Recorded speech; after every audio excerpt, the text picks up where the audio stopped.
in 2011.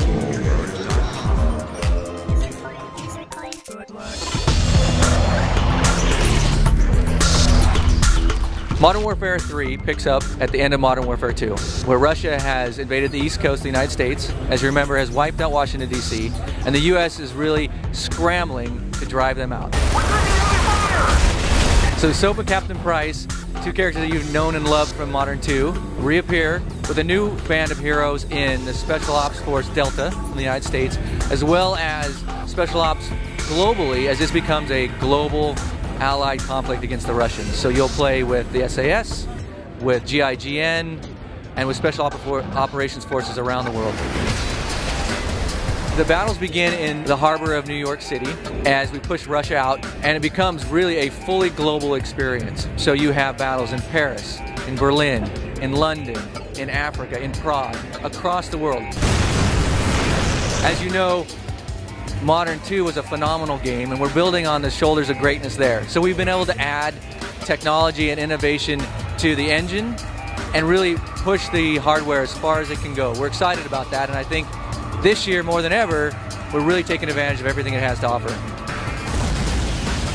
We're talking about multiplayer later this year, so I can't give you any specifics now, except hopefully you're going to get a chance to see the Elite presentation and the integration there. There's a lot of really great stuff going on.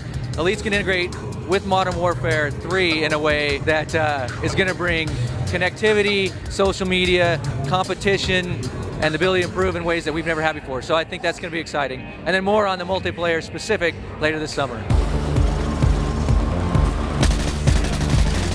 You know, motion control is one of those peripheries that I think everyone wants to try and incorporate in a way that's additive to the game experience, right? If it can make it so that our players enjoy the experience in a new and unique way, we'd love to be able to do that. You don't want to just try and incorporate it for the sake of saying you incorporated it, but look, all the hardware providers are doing really innovative stuff. Microsoft, Sony, Nintendo. So, you know, we want to also innovate in everything we can, and if the opportunity presents itself to bring those together, that'd be great. We're always pushing ways off the player something new. So you're gonna have new weapons, new epic urban warfare on scales you've never seen in Call of Duty before. There's gonna be new mechanics, new modes in Spec Ops and multiplayer. So there's a ton that we're excited to show you that I think that the gamers are gonna love.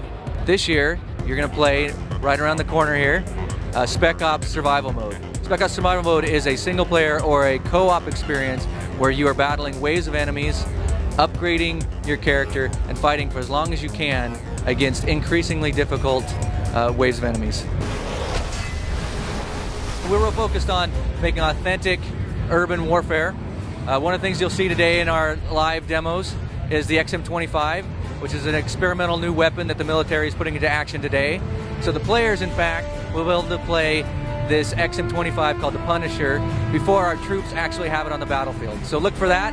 It's an exciting new way to battle in New York, which you're going to see and across the campaign. As you recall from Modern 2, we presented Spec Ops mission modes in a way that would take you back to familiar locations, but played out in new and unique ways. And of course, we're bringing that back. It's a common misconception that Modern 3 is a trilogy. Modern 3 is a continuation of the story from Modern 2. And it's exciting. We're bringing back all the heroes you know, and we're taking them on new adventures around the world. However, we're not calling it a trilogy. Modern Warfare 3 comes to global release November 8th, 2011 on the PS3, the 360, and the PC.